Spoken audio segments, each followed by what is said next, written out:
noiva do Senhor Jesus Cristo. Nos saúdo com a graça, também com a paz que vem da parte do nosso Senhor Jesus Cristo. Amém. Amados, vamos abrir as nossas Bíblias em 1 aos Tessalonicenses, capítulo 4. Crianças, vocês já aprenderam a falar Tessalonicenses? Começa devagar e depois aumenta a velocidade. 1 aos Tessalonicenses, capítulo de número 4.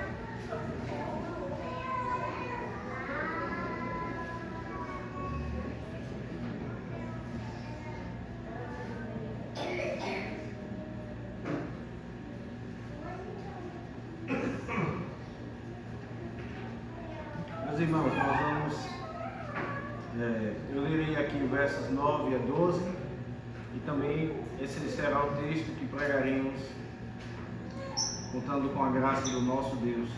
O texto do nosso sermão de hoje é 1 aos Tessalonicenses 4, 9 a 12. Essa também será a porção que eu lerei. Eu peço que você acompanhe. Também as crianças ouçam aquilo que o Senhor Deus tem a dizer a vocês. Assim está escrito: no tocante ao amor fraternal, não há necessidade de que eu vos escreva, porquanto vós mesmos estáis por Deus instruídos, que deveis amar-vos uns aos outros, e na verdade estáis praticando isso mesmo para com todos os irmãos em toda a Macedônia. Contudo, vos exortamos, irmãos, a progredirdes cada vez mais e a diligenciardes por viver tranquilamente, cuidar do que é vosso e trabalhar com as próprias mãos, como vos ordenamos, de modo que vos porteis com dignidade para com os de fora e de nada venhais a precisar. Amém. Vamos orar mais uma vez. Senhor, mais uma vez nós levantamos as nossas vozes ao Senhor, porque sabemos que não precisamos mais de um homem, mero homem, para nos mediar. Temos acesso por meio de Cristo a Ti. Somos todos sacerdotes. Oramos em nome de Jesus. Oramos a Deus por aqueles que estão sobre nós, colocados por Cristo mesmo como autoridades civis. Tua palavra nos ordena que oremos por eles, para que vivamos vida mansa e tranquila. Ó Deus, conceda-nos graça de que estes homens tenham do Senhor a iluminação, para que enxerguem seus pecados como Saulo, que perseguia a igreja. E é este mesmo transformado que da parte do Senhor escreveu esta carta. Abençoa, ó Deus, nosso presidente, faça bem a ele, faça bem aos governadores deste país, faça bem aos prefeitos, aos vereadores, aos juízes, a todos aqueles que estão investidos de autoridade, faça bem a eles, ó Deus. O teu povo foi colocado na Babilônia e o Senhor disse ao teu povo por meio de Jeremias: busquem o bem desta cidade. Ó Senhor, conceda-nos a tua graça de buscar o bem deste país.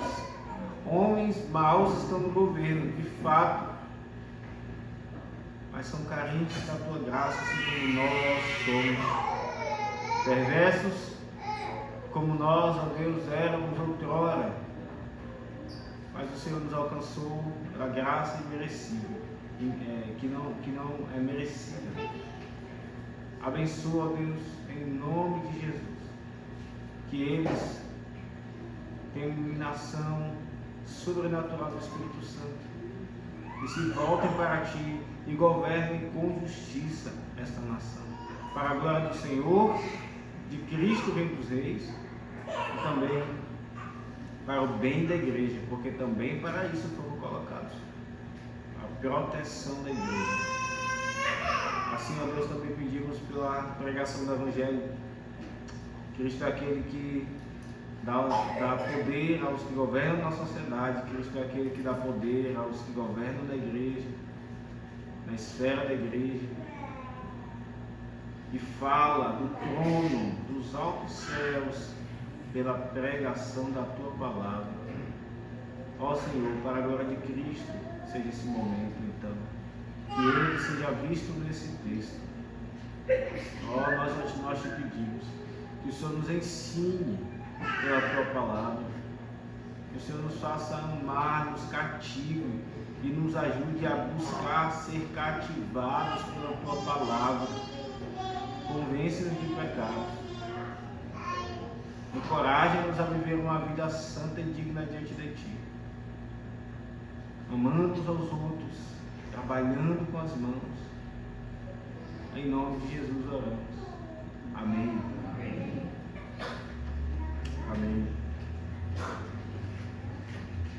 Meus irmãos, antigamente as profissões eram passadas de pai para filho. Bem provável que você já deva ter inclusive ouvido histórias, a depender da sua idade, do seu avô, ou então do seu bisavô, alguns aqui até mesmo dos seus próprios pais ou mães. Profissões passadas de pai para filho, profissões que eram muitas vezes manuais e que exigiam então muito esforço. Pessoas que inclusive, uma delas, trabalhavam a terra. Não sei se você já teve a oportunidade de plantar alguma coisa no solo, algum tipo de... eu não estou falando de você pegar um vaso e plantar uma semente. Estou falando de você pegar uma terra, pegar uma enxada e ir trabalhando aquela terra e plantando sementes num determinado pedaço de chão. A princípio, nós podemos olhar e dizer, vai ser rápido. E começamos com toda aquela energia. Não demora, a nossa força vai embora. Porque nós não somos mais uma geração acostumada a esse tipo de trabalho. Nós somos uma geração de sentar na cadeira, usar celular, pedir pelo iFood e coisas do tipo. E em si mesmo, pedir pelo iFood não tem nenhum pecado. Apenas isso é um fato que mostra a mudança dos hábitos do trabalho. Mas o fato, meus irmãos, é que o trabalho manual era um símbolo na sociedade anterior de honra, de dignidade e de obediência àquilo que Deus manda na sua palavra. E apesar de os trabalhos manuais, no sentido de como arar a terra, eles estarem passando, né? Hoje existem máquinas que fazem esse trabalho de forma muito mais rápida. O trabalho, irmãos, ele não passa. O trabalho foi criado pelo Senhor. Novas funções de trabalho elas surgem e precisa de gente trabalhando. O esforço, ele às vezes não é tanto físico, mas ele também é mental. O esforço também que cansa. Trabalho, Deus nos deu o trabalho. E quando olhamos para esse texto, nós vemos, meus irmãos, que o trabalho, além de ser uma ferramenta, um instrumento, algo que Deus entregou a nós, ele também é um instrumento de amor. É isso mesmo. O trabalho passa de ser uma mera função do dia a dia para também ser um instrumento de amor ao meu próximo, amor ao meu irmão. E é disso que esse texto trata. Paulo está aqui nessa seção da carta, exortando os irmãos. Veja que a palavra exortar, o verbo exortar aqui, ele aparece algumas vezes. Nós já pregamos os versos 1 ao 8, onde Paulo aqui exortou os irmãos à santificação, inclusive no casamento. No verso 1 ele começa dizendo, olha na sua Bíblia, finalmente, irmãos, nós nos rogamos e exortamos. Agora ele continua exortando. E veja que no verso 10, na segunda parte, na segunda metade, ele diz assim: contudo vos exortamos. Paulo está então nessa sessão de exaltação, de encorajar os irmãos a crescerem em santificação. E agora ele trata do amor, tratou da santificação, da castidade, agora ele trata do amor, versos 9 a 12. Por isso o tema do nosso sermão de hoje é o seguinte: chamados a crescer no amor uns aos outros. Chamados a crescer no amor uns aos outros. E o ensino que nós podemos aqui extrair desse texto, resumido numa frase, é o seguinte: Deus instrui seu povo a amar-se mutuamente através de um trabalho digno. Deus instrui o seu povo a amar-se mutuamente através de um trabalho digno. Nós veremos então esse sermão sob 2 pontos. Em primeiro lugar, instruídos por Deus amar. Em segundo lugar, exortados a trabalhar dignamente. Versos 9, a primeira metade do verso 10, instruídos por Deus a amar. Este é o nosso primeiro ponto. Instruídos por Deus a amar. Segundo ponto do nosso sermão, segunda metade do verso 10, quando aqui ele começa dizendo contudo, até o final, verso 12, aqui está o nosso segundo ponto: exortados a trabalhar dignamente. Exortados a trabalhar dignamente. Aqui então nós começamos a aprender, meus irmãos, a importância do trabalho no que diz respeito, inclusive, a amar uns aos outros. Nós somos aqui chamados a crescer no amor uns aos outros. Chamados a crescer no amor uns aos outros. Então, Paulo, ele fala agora sobre o amor mútuo. E um pecado, meus irmãos, está ligado ao outro. Paulo, ele muda um pouco aqui o assunto daquilo que ele está falando, mas ele continua falando algo ligado àquilo que ele falou anteriormente. Anteriormente ele falou sobre o controle do meu desejo sexual. Nós somos chamados à santificação, não à impureza. E uma coisa está ligada à outra, porque o mau uso do desejo sexual, preste bem atenção nisso, o mau uso do desejo sexual, não temendo a Deus, nos leva à preguiça e ao desejo de não trabalhar. O mau uso do desejo sexual nos leva à preguiça, ao ócio, à bagunça e ao desejo de não trabalhar. Isso, irmãos, traz impacto na vida da igreja. É por isso que esse assunto está sendo tratado aqui. Um assunto, digamos, esse não é um assunto que nós vemos em muitos textos da Bíblia, né? Dessa forma, melhor dizendo, essa forma de falar aqui, ela é bem peculiar, mas ela traz impacto sobre a vida da igreja. Então veja no verso 9, aqui começamos a ver o nosso primeiro ponto: instruídos por Deus amar. Veja, está escrito: no tocante ao amor fraternal, não há necessidade de que eu vos escreva, porquanto vós mesmos estáis por Deus instruídos que deveis amar-vos uns aos outros. E na verdade estáis praticando isso mesmo para com todos os irmãos em toda a Macedônia. Paulo aqui então reconhece o amor mútuo entre aqueles irmãos. Essas palavras de Paulo então nos lembram, meus irmãos, que aquilo que ele já afirmou anteriormente sobre o amor mútuo entre esses irmãos. Volte um pouco na sua Bíblia, aí no capítulo 1, versos 8 e 9, ele diz: porque de vós repercutiu a palavra do Senhor não só na Macedônia e Acaia, mas também por toda a parte se divulgou a vossa fé para com Deus, a tal ponto de não termos necessidade de acrescentar coisa alguma.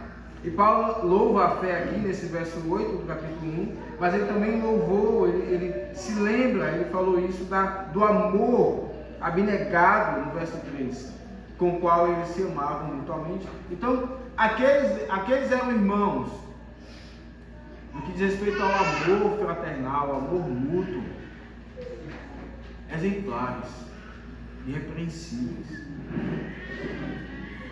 Paulo diz aqui de forma muito clara, no que diz respeito a isso, não há necessidade de que eu vos escreva. E por que Paulo diz essas palavras? Ele continua dizendo aqui: porquanto vós mesmos estáis por Deus instruídos, que deveis amar-vos aos outros. Essa expressão, meus irmãos, ela é carregada de ensino. Por Deus instruídos. Paulo aqui ele não está falando, e é preciso nós entendermos aqui o que ele está falando. E primeiramente nós podemos entender isso pelo que ele não está afirmando. O que Paulo não está afirmando com essa palavra, quando ele diz que aqueles irmãos estavam por Deus instruídos, e eles então não precisavam receber instrução alguma. Paulo não precisava instruí-los em mais nada. O que Paulo não está dizendo aqui? Ele não está dizendo que aqueles irmãos não precisavam de apóstolo. Isso seria um contrassenso, né? Porque Paulo estaria escrevendo essas palavras nessa carta. Simplesmente ele não enviaria carta alguma, mas ele enviou duas. Ele não está dizendo que aqueles irmãos não precisariam de presbíteros na igreja, seja docente ou seja regente. Paulo não está afirmando que esses irmãos, eles, por ter o Espírito Santo, eles então não precisavam de um homem ensinando a eles. Paulo não está afirmando isso. Seria contraditório. Por exemplo, Paulo fala em Efésios 4:11, e ele mesmo concedeu uns para apóstolos, outros para profetas, outros para evangelistas e outros para pastores e mestres, com vistas ao aperfeiçoamento dos santos, para o desempenho do seu serviço, para a edificação do povo de Cristo. Então vejam, quando Paulo aqui diz que esses irmãos estavam instruídos por Deus, ele não está afirmando que não havia necessidade de alguém ensinando-os, alguém instruindo eles, um homem instruindo eles. Mas então, o que Paulo está afirmando com essas palavras? Há alguns debates, mas eu penso que aqui há uma conexão com alguns textos. Nós não sabemos exatamente qual texto Paulo está citando aqui, mas o ensino está em alguns textos do Antigo Testamento e até em um deles que é do Novo Testamento, que o Senhor Jesus traz. Vamos abrir alguns textos. Abra sua Bíblia, por exemplo, em Isaías 54.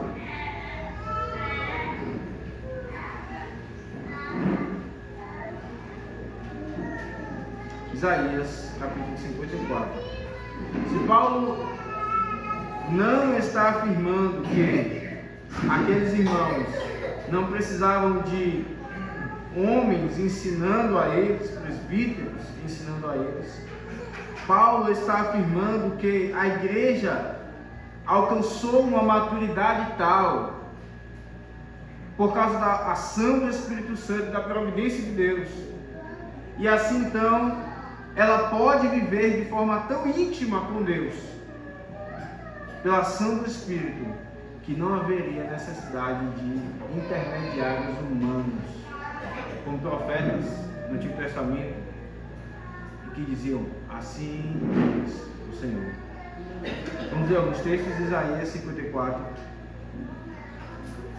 verso 5. Talvez Paulo esteja citando esse texto. A expressão aparece aqui.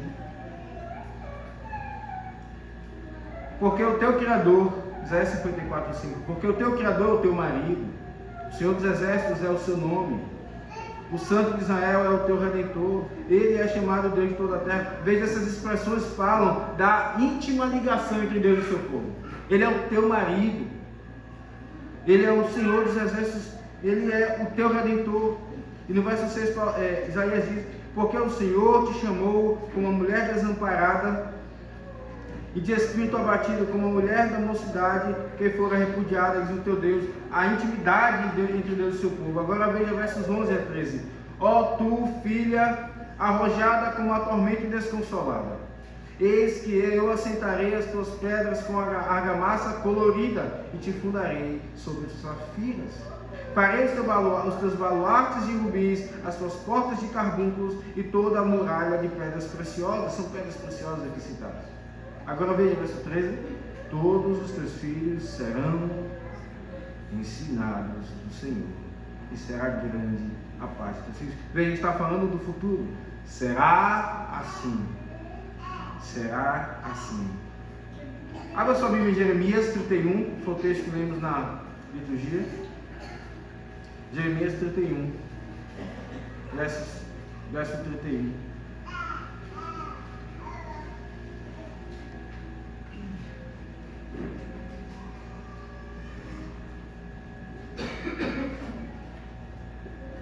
Jeremias 31, 31.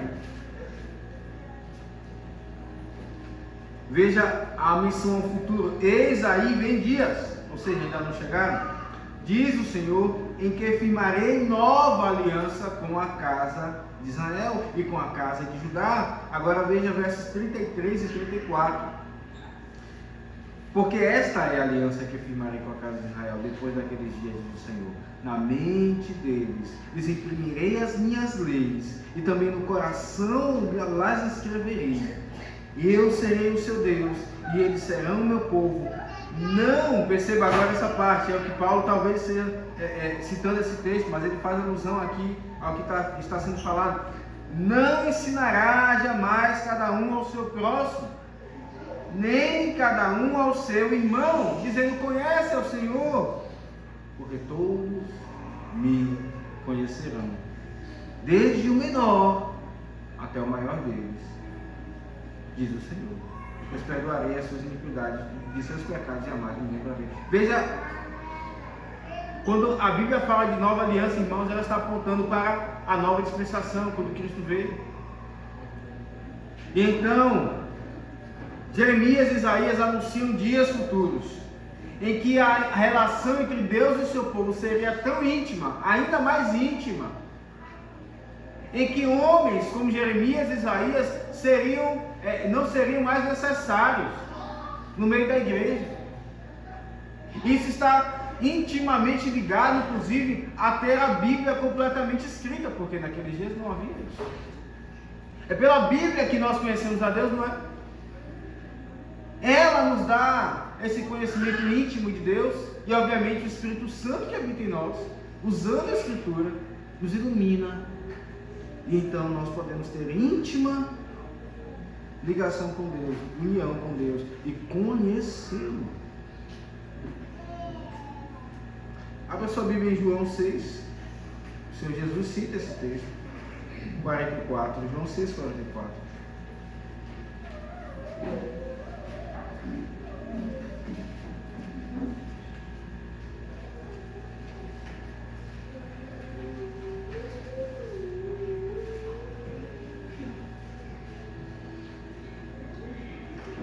Ninguém pode vir a mim se o Pai que me enviou não o trouxer, e eu ressuscitarei no último dia. Está escrito nos profetas. O quê? Serão todos ensinados por Deus. Então aqui o Senhor Jesus cita o texto de Isaías. Veja mais uma vez, quando ele fala, está escrito nos profetas, e ele fala essas palavras, ele está dizendo: chegou já o tempo. Isaías e Jeremias diziam: vem dias, mas agora Jesus fala essas palavras como quem diz: chegou o tempo, eis o momento. Está escrito nos profetas, vocês lembram que todos serão ensinados por Deus. É claro que aqui é uma transição, né? Tem apóstolos, mas Cristo está dizendo aqui, está inaugurado esse tempo. Veja, irmãos, o que Paulo está querendo dizer, voltando para Tessalonicenses, quando ele diz, um primeiro motivo aqui, pelo qual ele não precisava mais escrever sobre o amor fraternal a esses irmãos, Quando ele diz o primeiro motivo, porquanto vós mesmos estáis por Deus instruídos ou ensinados. Paulo está querendo trazer aqui todo esse ensino, essas promessas do Antigo Testamento, dizendo: lembre-se, é o tempo em que cada um de vocês tem o Espírito. O próprio Deus habita em vocês. E o Espírito, que é Deus, Ele ilumina, Ele que conhece as profundezas de Deus, Ele ilumina o coração de vocês. E é por isso que um crente pode abrir a sua Bíblia em sua casa, num simples momento, e ter a experiência maravilhosa de estar com Deus, de sentir a presença de Deus, e sentir Deus falando ao seu coração. Aquelas palavras vão lá no fundo, e o desejo então é que aquele momento nunca acabe. Nunca acaba. E então o crente fica meditando naquelas palavras, na profundidade delas, de como Deus está se revelando ali de forma tão simples, naquele momento simples, mas igualmente profundo, sendo ensinado por Deus. Isso, irmãos, é relativo a todo o ensino da Escritura, da vida cristã, e também ao amor mútuo, ao amor que nós devemos uns aos outros, que é o tema que Paulo está tratando aqui. O Espírito Santo, irmãos, ele opera o amor mútuo, e nós olhamos para Atos e vemos isso. Vamos abrir as nossas Bíblias, Atos capítulo de número 2. No final do capítulo, a partir do verso 42, mostra isso.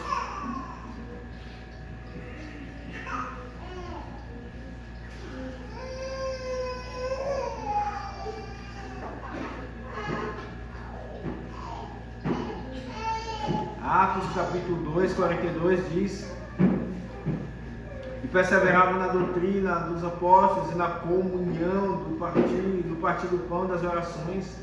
Em cada alma havia temor, e muitos prodígios e sinais eram feitos por intermédio dos apóstolos. Todos os que creram estavam juntos, unidos, e tinham tudo em comum. Vendiam suas propriedades e bens, distribuindo o produto entre todos, à medida que alguém tinha necessidade. Diariamente perseveravam unânimes no templo, partiam pão de casa em casa e tomavam as suas refeições com alegria e singeleza, isto é, e simplicidade de coração, louvando a Deus e contando com a simpatia de todo o povo. Enquanto isso, acrescentava o Senhor dia a dia os irmãos sendo salvos. Nós sabemos, irmãos, estes são os primeiros momentos, os primeiros dias que a igreja aqui experimenta a ação da descida do Espírito Santo. Em Pentecostes o Espírito desce,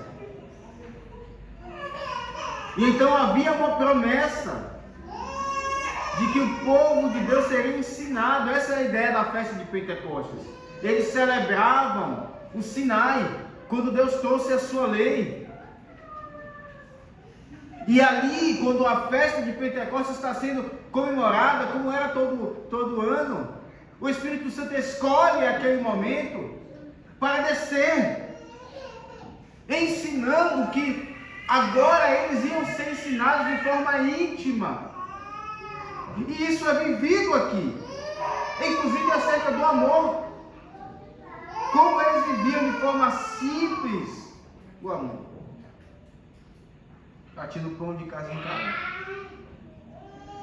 vendendo as suas posses na medida que alguém precisava. Veja, esse texto nos mostra o impacto da presença do Espírito Santo na igreja, mostrando o amor fraternal. Capítulo 4, um texto muito semelhante, no final, diz também, no verso número 34, pois nenhum necessitado havia entre eles, por quanto que possuíam as terras ou casas, vendendo-as traziam os valores correspondentes e depositavam os pés dos apóstolos. Então se distribuía a qualquer um à medida que alguém tinha necessidade. Paulo, irmãos, ele cita aqui, voltando para Tessalonicenses, essa expressão, instruídos por Deus, ensinados por Deus, lembrando da promessa da descida do Espírito Santo, da promessa em que o povo de Deus iria ser ensinado, inclusive acerca do amor mútuo. Cada um de nós pode experimentar como as coisas se desenrolam, como desenrolar os problemas de relacionamento na igreja, pela simples leitura da Escritura, simples e profunda manifestação do Espírito Santo, ensinando-nos o amor de Deus, como Ele nos amou tão profundamente. E por isso nunca faremos tanto para com o nosso irmão quanto Deus já fez por nós. É o Espírito que nos ensina acerca disso. E é por isso que, vivendo estas coisas ali em Tessalônica, Paulo diz, voltando para o nosso texto, irmãos, no tocante ao amor fraternal, não há necessidade de que eu vos escreva, porque vocês já estão instruídos por Deus. O Espírito Santo tem instruído vocês, e vocês têm aprendido. Esse é o primeiro motivo, irmãos, pelo qual Paulo diz, eu não preciso escrever mais. Mas há um segundo aqui, ele diz, verso número 10, e na verdade, estás praticando isso mesmo para com todos os irmãos em toda a Macedônia, e Paulo já falou acerca disso, como de fato era famosa a piedade daqueles irmãos. E aqui aprendemos que as boas obras, elas servem de segurança para o crente. Elas servem de segurança para que o crente saiba em seu coração, estou no caminho. Graças a Deus, o Senhor tem operado em minha vida. Sim, eu preciso corrigir-me. Eu não alcancei ainda, como Paulo diz, ainda não alcancei. Mas as boas obras nos sinalizam, estamos no caminho. Além disso, elas mostram a evidência da fé para aqueles que olham para nós, de fora da igreja e até mesmo dentro. A fé que ninguém pode ver, mas que pode ser percebida por meio das boas obras. Por isso que Paulo diz, vocês já estão praticando isso para com todos da Macedônia. Logo, irmãos, é o Espírito que impede o crente a aprender intimamente o amor de Deus e colocar em prática para com seu irmão. Não vem de nós, vem do Espírito. E Paulo está celebrando isso aqui. Ele está louvando o amor mútuo que esses irmãos tinham. E como é bom, irmãos, quando experimentamos no meio da igreja o amor mútuo. Vem do Espírito Santo, não vem de nós. Como é bom quando nós sentimos o desejo de não sair daqui após o culto, por causa da comunhão. É o Espírito Santo que opera isso em nós. É Ele que faz não apenas com que nós nos amemos mutuamente após o culto, mas ao longo da semana.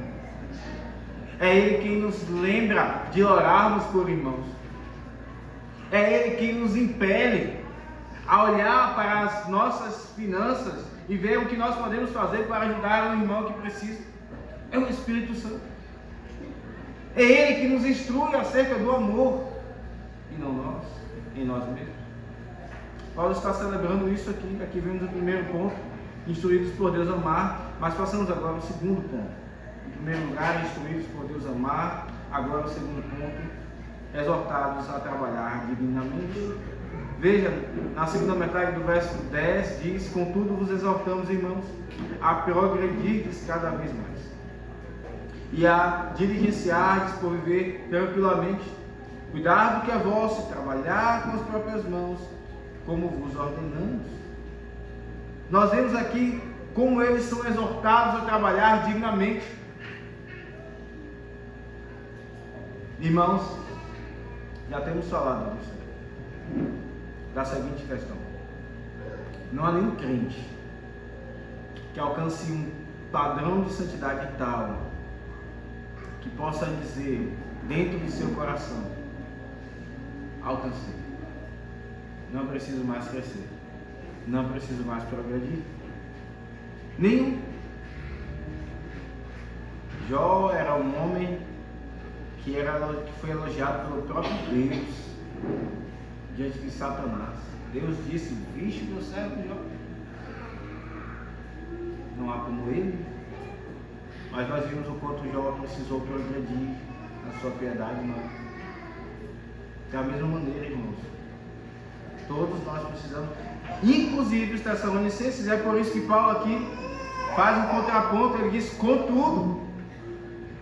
Alguém poderia pensar assim: bom, se Paulo não precisa mais falar nada, então vamos fechar a Bíblia, Paulo guarda a sua pena e acabou a carta.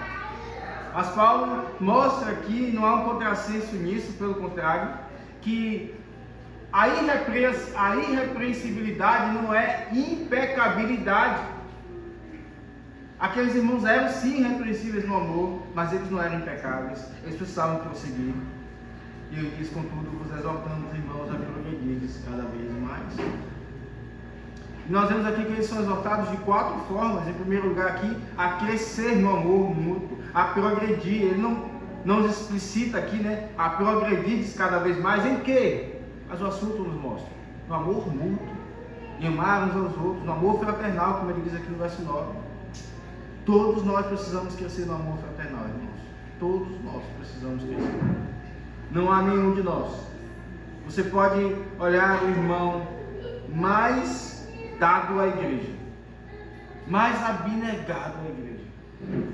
Esse irmão, que é assim um grande exemplo de amor fraternal, ele precisa crescer. Esse irmão ou essa irmã, todos precisamos crescer. É por isso que Paulo diz: nós nos exortamos a progredir, a crescer no amor fraternal. A segunda exortação aqui, acerca disso, vem aqui no verso 11: e a diligenciardes por viver tranquilamente. Essa expressão é interessante.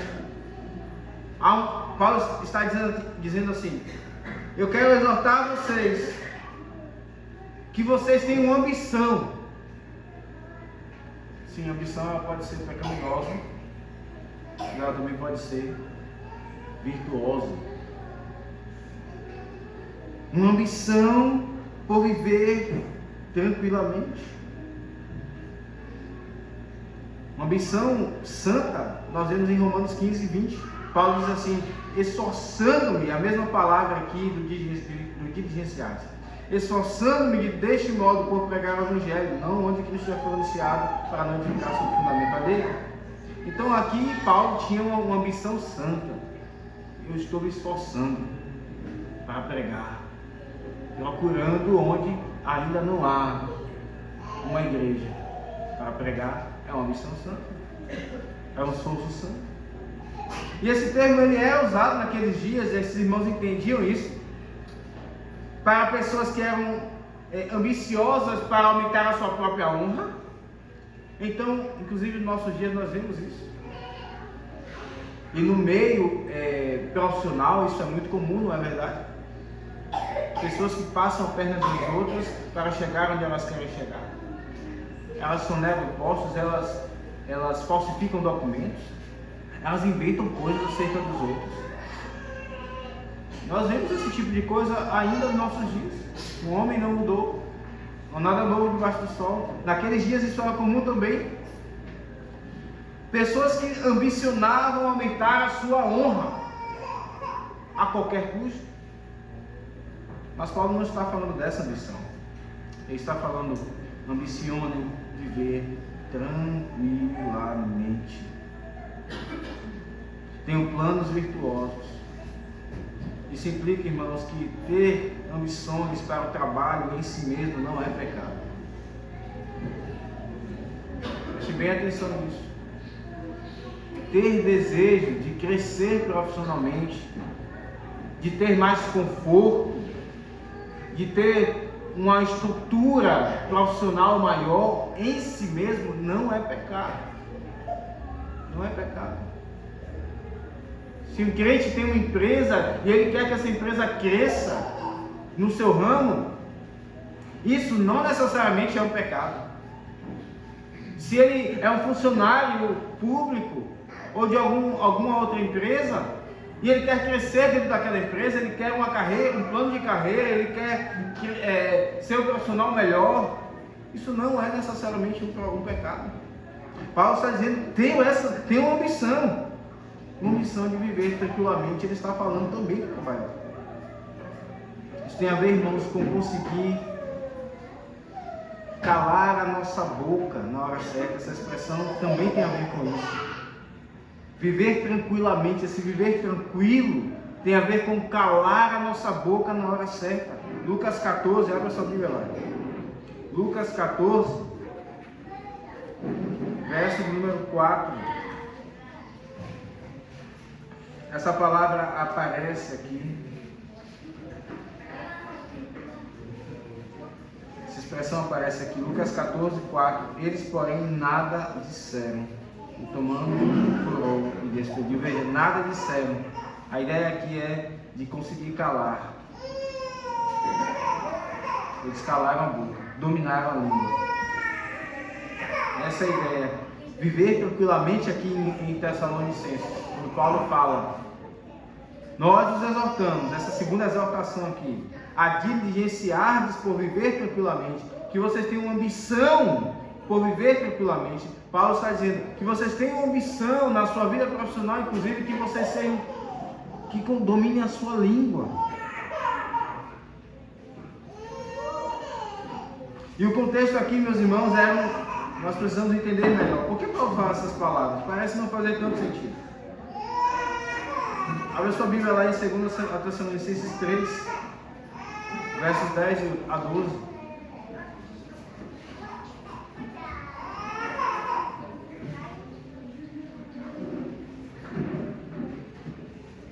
Segundo Tessalonicenses 3, 10 a 12.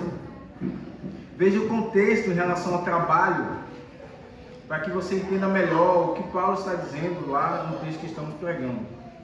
Porque quando, segundo Tessalonicenses 3, 10, porque quando ainda convosco vos exortamos isto, se alguém não quer trabalhar, também não coma. Pois de fato estamos informados de que entre vós há pessoas que andam desordenadamente, não trabalhando, antes se intrometem na vida alheia. A elas, porém, determinamos e exortamos no Senhor Jesus Cristo que, trabalhando tranquilamente, comam o seu próprio pão. Percebe? Havia um contexto naquela sociedade que influenciava a igreja de Tessalônica. Pessoas que não queriam trabalhar. Essas pessoas agitavam a igreja. De alguma forma que não fica claro, essas pessoas elas viviam desordenadamente, se intrometendo. Veja, Paulo diz assim, se intrometem na vida alheia. Elas viviam de forma tão desordenada e agitada que elas importunavam a vida dos irmãos.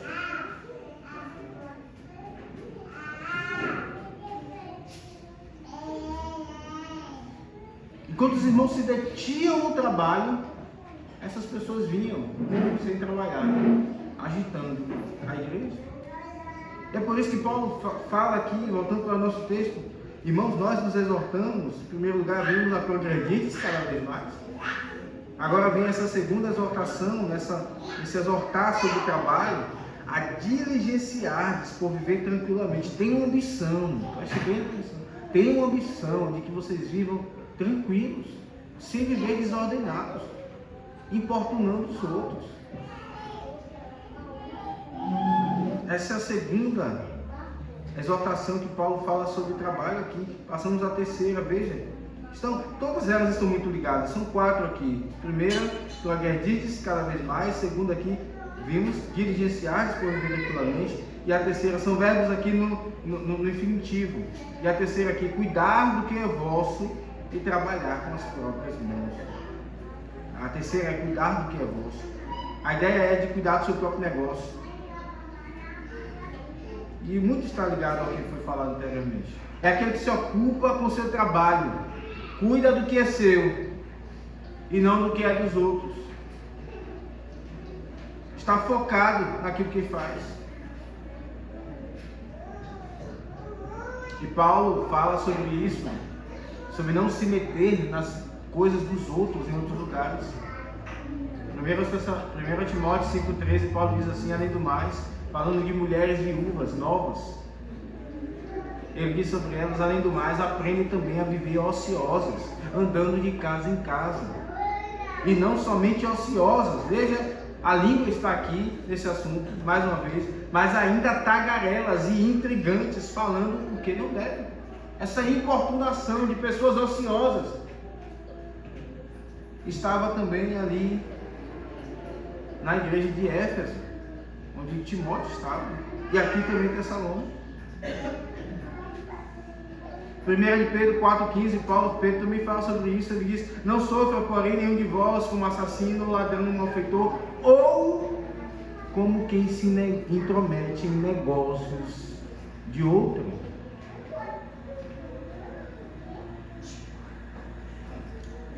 Cuidar do que é vosso. Essa é uma exortação sobre o trabalho, sobre as nossas funções, que Paulo nos traz aqui. Que o Espírito Santo, como Paulo, nos traz aqui. E a quarta exortação sobre isso, irmãos, é trabalhar com as próprias mãos. Todas elas estão muito ligadas. E por que nós devemos pensar, por que esses irmãos não querem trabalhar? Por que esses assuntos são tratados aqui em Tessalônica? Nós não vemos esse assunto assim se espalhando tanto pela Bíblia. Por que será que esses irmãos não querem trabalhar? Para o trabalho não é algo bom. Algumas teorias existem, talvez você já tenha ouvido algumas delas. A primeira é que esses irmãos, eles estavam tão desejosos de Cristo voltar, que eles largaram seu trabalho. Pensaram, bom, se Cristo está às portas, então para que eu vou trabalhar? Para que eu vou me envolver com essas coisas da terra, do mundo? Deixaram, abandonaram seu trabalho e ficaram esperando a volta de Cristo. Irmãos, não temos como afirmar categoricamente isso, mas talvez isso seja o motivo pelo qual Paulo escreve essas palavras, porque no verso 13, que iremos pregar na próxima ocasião, se Deus permitir, Paulo passa a falar do seguinte tema: olha, não queremos, porém, irmãos, que sejais ignorantes com respeito aos que dormem, para não vos entristeceres como os demais que não têm esperança. E Paulo passa a falar aqui do retorno de Cristo. Então alguns fazem essa dedução, né, que não é necessária, não é uma dedução logicamente necessária aqui, mas que talvez seja o motivo pelo qual Paulo escreve. Mas eu penso que não era bem esse o motivo pelo qual Paulo escreve aqui. Parece, na verdade, nós podemos entender que esse já era um problema antes de Paulo escrever essa carta. Veja, ele diz no verso 11, no final do verso 11, ele diz o quê? Como vos ordenamos. Ele está fazendo esses irmãos se lembrarem de quando ele esteve em Tessalônica. E Paulo passou só 3 semanas ali, pouquíssimo tempo, e saiu fugido. Eu penso que é possível que esse problema de entender que eles deveriam largar o trabalho porque Cristo está para voltar, não surgiu logo quando Paulo estava ali. Mas é óbvio, é uma mera especulação. Mas o fato, irmãos, é que Paulo ele já havia enfrentado esse problema. Parece que já era um problema social e não necessariamente escatológico daqueles irmãos. E quando nós olhamos para o mundo antigo, nós podemos entender um pouco mais sobre isso. havia um desprezo pelo trabalho manual no mundo antigo. Claro, daqueles que faziam parte de uma certa elite rica da sociedade. Eles desprezavam o trabalho manual. Havia inclusive grupos de filósofos e pensadores que não se intrometiam com o trabalho manual. O trabalho manual, digamos assim, pela nata da sociedade, era visto de forma desonrosa. Sim, nós tinha ali artesãos, pessoas que trabalhavam com as próprias mãos, mas aqueles que tinham certa condição viam como menosprezível o trabalho manual. Eu não sei se você sabe, mas a origem da palavra trabalho ela já é até comprometida. Trabalho vem de uma palavra em latim chamada tripalium, que é de um instrumento que se usava para furar e maltratar o boi, para que ele trabalhasse, para que ele não fizesse corpo mole. E é daí que vem a palavra trabalho para a nossa língua. Isso já mostra uma visão ruim do trabalho, do labor, do trabalho inclusive manual daqueles dias. E talvez, irmãos, nós não sabemos exatamente, mas talvez isso era um problema social ali em Tessalônica. Nós não sabemos. E que afetou a igreja. Mas Paulo dá aqui 4 exortações. Irmãos, progridam no amor mútuo. Irmãos, tenham ambição por viver tranquilamente naquilo que vocês fazem. Não andem desordenadamente perturbando a vida dos outros. A terceira exortação quanto a isso, ele diz: cuide daquilo que é seu, daquilo que você faz. E ele diz a quarta também: trabalhe com as próprias mãos. Não significa que se você não é um agricultor, se o trabalho não é pegando no pesado, se você trabalha num laboratório, num ar-condicionado, num consultório, numa sala de reunião, então você não está trabalhando de forma agradável a Deus. Não é isso que a Bíblia está dizendo, porque o contexto aqui é de trabalho com as mãos mesmo. Paulo dá essas 4 exortações, irmãos, e passa-nos a falar do objetivo dessas exortações. Verso 12, a finalidade, veja: de modo que, a fim de que vos porteis com dignidade para com de fora, e de nada venhais a precisar. Essas duas coisas estão muito juntas. Ele diz: irmãos, nós nos exortamos assim, para que vocês vivam, andem, tenham uma conduta digna.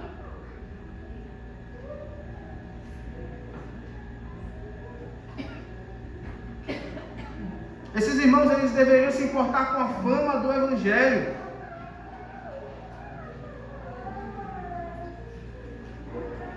No trabalho, as pessoas sabem, por vezes, que nós somos crentes, não é? A fama do Evangelho. Com dignidade para com os que são de fora. De fora aqui é uma expressão até interessante. Veja como a Bíblia ela faz uma discriminação. Os de dentro são da igreja, os de fora são os que não são da igreja. Nós estamos falando daqueles que são muito. Para com eles, se portem com dignidade. Paulo está tratando aqui da fama do Evangelho da igreja do Senhor, para que esses irmãos dessem bom testemunho de amor cristão entre eles e no trabalho. E esse trabalho, Paulo fala aqui desse segundo objetivo, era de que eles então não precisassem de nada, que eles suprissem as suas próprias necessidades, que eles não fossem pessoas que se encostassem nos outros para ter o que precisam. Essa expressão ela pode ser até mal compreendida, já faremos um adendo já.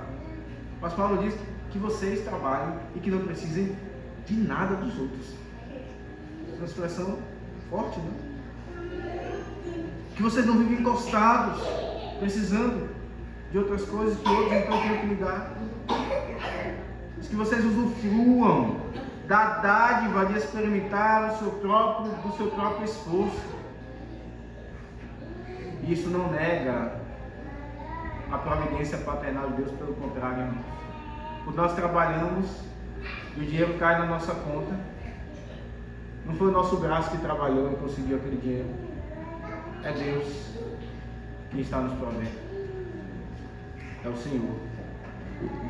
O trabalho não nega a providência paternal de Deus, pelo contrário, ele reforça. O trabalho é algo maravilhoso. E talvez você fique pensando aí, mas e os necessitados? E aqueles que não têm e que precisam? Irmãos, Paulo não está falando de que então, ele não está trocando miúdos. Ele não está dizendo, olha, é o seguinte, cada um de vocês tem a sua profissão, o seu emprego, a sua atividade laboral, e ninguém peça nada de ninguém. Se você não tiver, o problema é seu.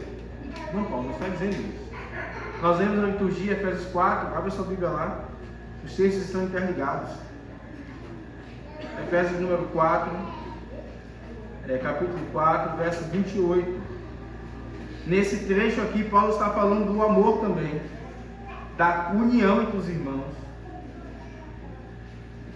E no verso 28, Paulo diz assim: aquele que furtava, não furte mais. E o que deve fazer então? Antes, trabalhe, fazendo com as próprias mãos. Essa expressão aparece no texto que estamos pregando lá.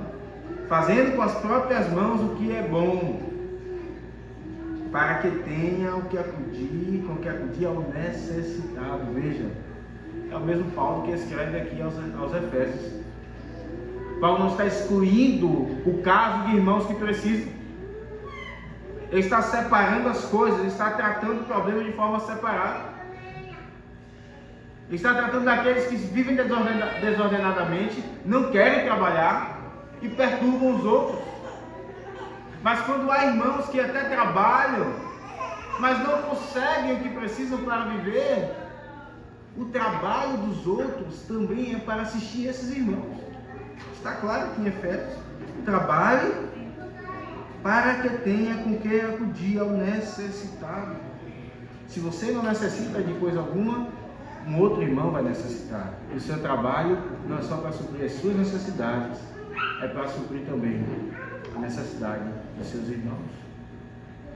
Trocando em miúdo, irmãos, tem que existir alguma parte lá do seu orçamento escrito assim: necessitados.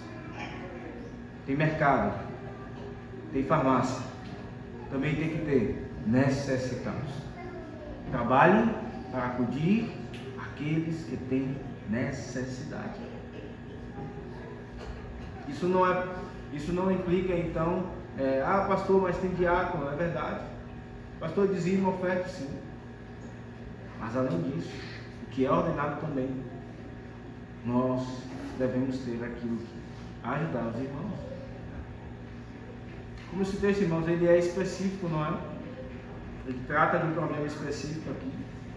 Esses irmãos, Paulo está juntando duas coisas que aparentemente não têm ligação: o amor uns aos outros e o trabalho digno. E aqui nós aprendemos que o texto nos ensina a seguinte lição: que Deus instrui o seu povo a amar-se mutuamente através de um trabalho digno. Deus instrui o seu povo a amar-se mutuamente através de um trabalho digno. Eu quero trazer algumas aplicações para encerrarmos esse sermão. Tendo uma vez visto aqui os dois pontos instruídos por Deus, o primeiro ponto, e em segundo lugar, uma exaltação ao trabalho digno. Agora vamos passar a segunda, as aplicações. Em primeiro lugar, irmãos,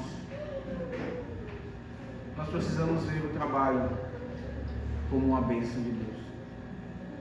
E vários textos existem na Escritura acerca disso. Eu quero que você abra alguns deles. Por exemplo, Provérbios 12. Abra sua Bíblia lá. Provérbios 12.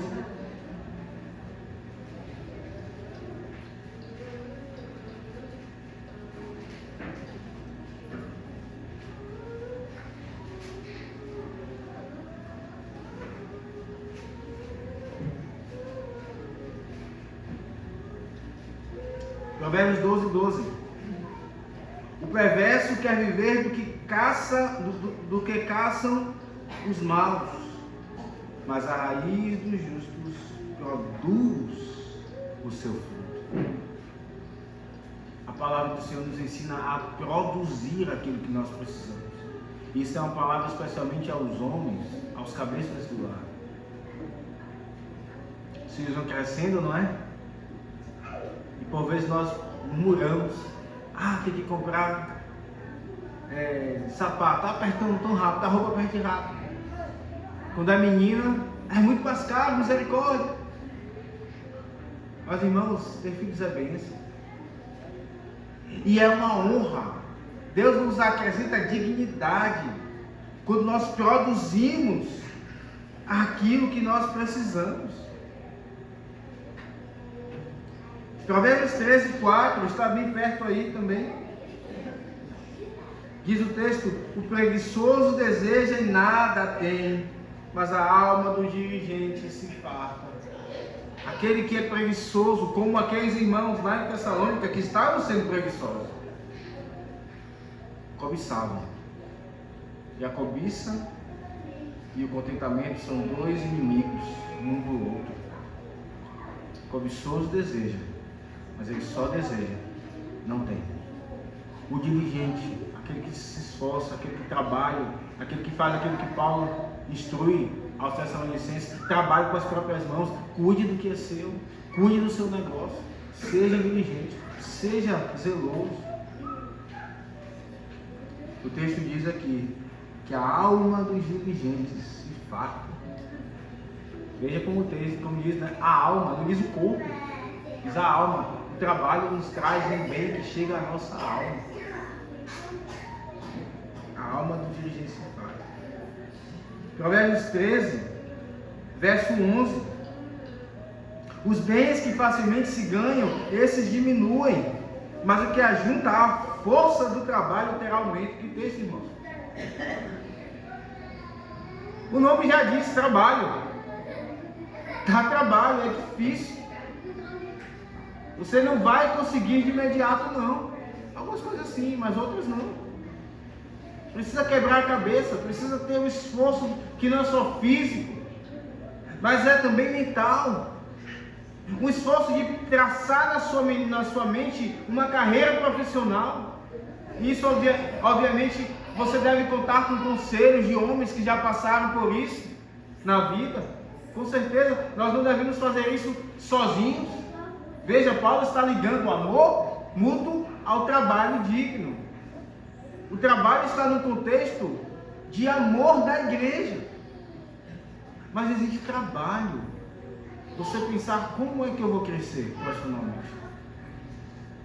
Você sair da caixa.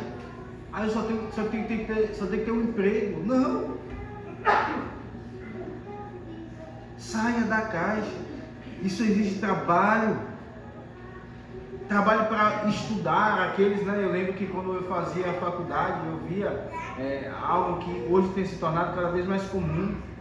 Pessoas de 40, 50 anos numa cadeira de universidade ou faculdade. Aqueles que têm essa idade para voltar a estudar, né? Dá trabalho. Mas às vezes é o que é necessário, pensando no sustento da família. E veja o que o texto diz.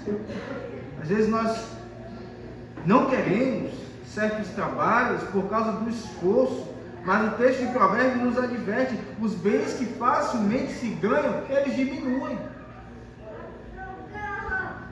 Isso está incluindo aquelas coisas que são fáceis, né? Nós abrimos o YouTube hoje e que mais nós vemos: ganhe dinheiro fácil.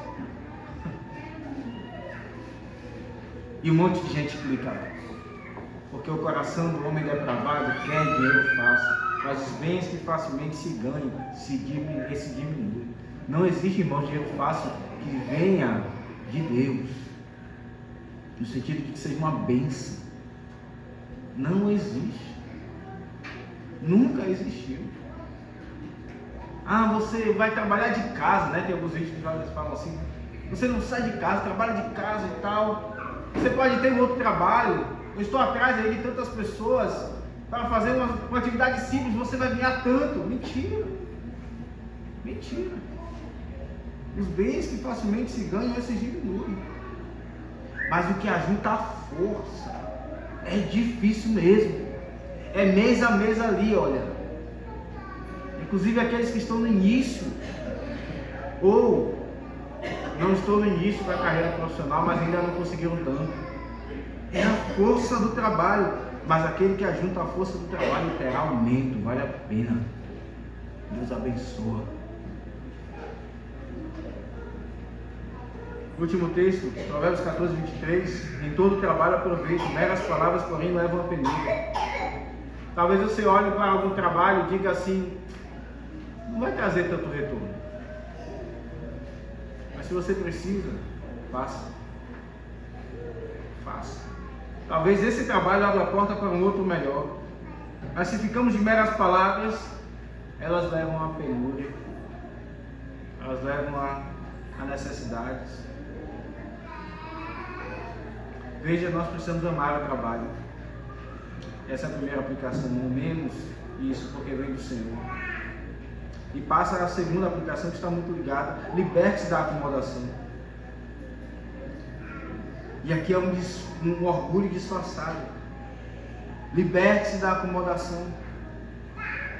Liberte-se de viver sempre do mesmo jeito. Mas, infelizmente, irmão, nós moramos num país em que as pessoas querem passar no concurso que mais paga e menos trabalha. E pronto, eu vou morrer desse jeito. Vou lá, bato meu ponto todo dia, volto para casa. E é por isso que nós vemos muitos, não apenas em repartições públicas, mas especialmente em repartições públicas, muitos que estão ali, parece que eles estão fazendo um favor para alguém. Você tem que lidar com aquela pessoa ali que para você ter aquilo que você precisa, porque afinal de contas você está precisando daquele serviço. Acomodados.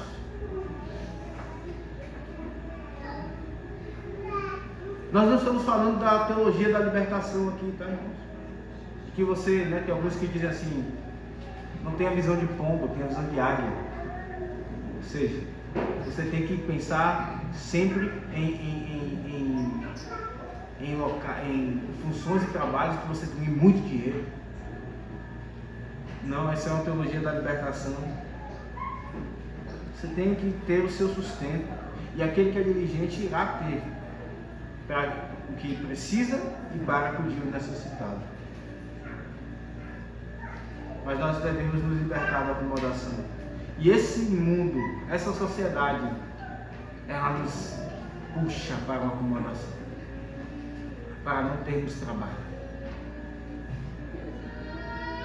O que você está ensinando aos seus filhos? Muitos dizem, não, deixa o filho só estudar. Minha avó dizia que pequeno que se faz grande. Se nós criamos os nossos filhos sem trabalho, eles vão querer ser sustentados na universidade sem trabalho algum. E depois eles vão cair na realidade de que eles têm que ralar. E vão querer morar em casa, na casa do papai e da mamãe, tendo ar-condicionado, tendo tudo na mesa, quando a vida não é assim. Ensinemos os nossos filhos desde pequenos. Tenha o hábito de fazer contratos com o seu filho. Se você fizer tal coisa, eu vou te dar tanto. É um trabalho. Se você levar o lixo, eu vou te dar tanto. Não significa, irmãos, que então você vai ter que pagar o seu filho por tudo que ele fizer dentro de casa. Não é isso que eu estou falando, tá? Ele tem que obedecer, porque você é pai, mãe, está mandando em ponto final. Mas isso é um estímulo para ensiná-lo o valor do trabalho. Que é bom ele ter essas coisas. Um jovem que não tem menino para criar, não tem esposa, não paga a conta de energia, nem de água, ter um dinheiro todo mês ali é uma bênção. Ele já pode juntar para o seu casamento. Irmãos, nós vemos aqui que nós devemos rejeitar a acomodação. E, em último lugar, nós devemos suprir as próprias necessidades. Aliás, em último lugar, nós devemos nos libertar do orgulho. Aceite ajuda quando você precisar. Nós, homens, somos muito mais difíceis nesse ponto, não é? Ficamos ali, morrendo, mas não pedimos ajuda. Aceite ajuda quando você precisar. Aceite ajuda. É a providência de Deus que está guiando tudo isso. Talvez você tenha até pecado e isso tenha te levado àquela condição.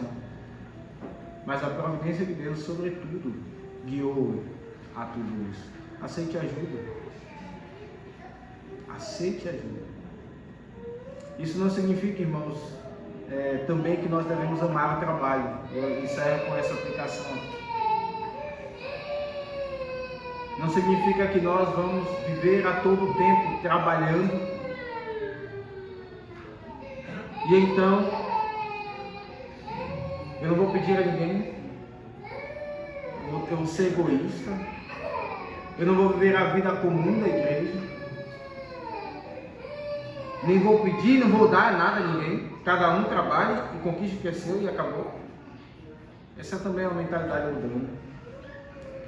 Que o Senhor Deus nos tire dos extremos, nos ajude a viver amando mutuamente os irmãos, através de trabalho digno. Que Deus nos abençoe. Amém. Vamos ficar de pé.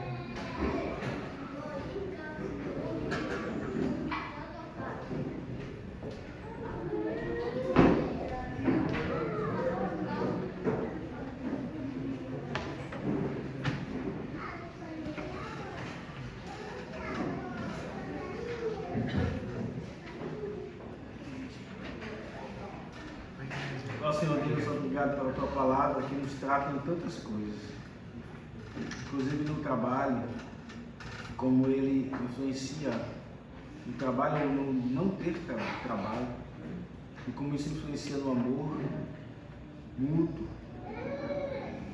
na vida comum da igreja. Nos ajude, Senhor, a sermos diligentes. Perdoa a nossa preguiça, porque todos nós temos preguiça em nosso coração. Todos nós poderíamos ser mais produtivos e não somos, por preguiça às vezes. Ou vamos para outro extremo. Somos tão diligentes e passamos da medida que o nosso coração está cheio de trabalho, cheio de carreira profissional e vazio da Tua palavra. Não sabemos para onde vai a Escritura, não sabemos da razão da nossa fé. Os homens não conseguem ensinar direito às suas famílias, porque estão tão mergulhados em seu trabalho. Perdoa-nos, ó Deus, em nome de Cristo Jesus. Perdoa, Senhor, a nossa bagunça, perdoa a nossa ociosidade, perdoa a nossa preguiça, perdoa o nosso egoísmo e falta de amor, o nosso orgulho.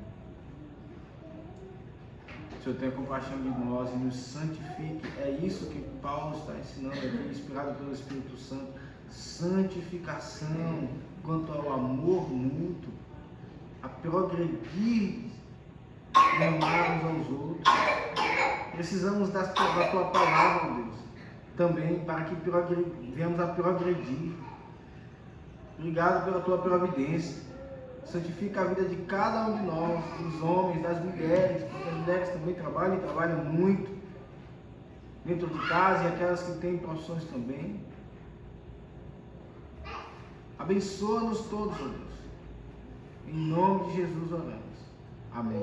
Amém.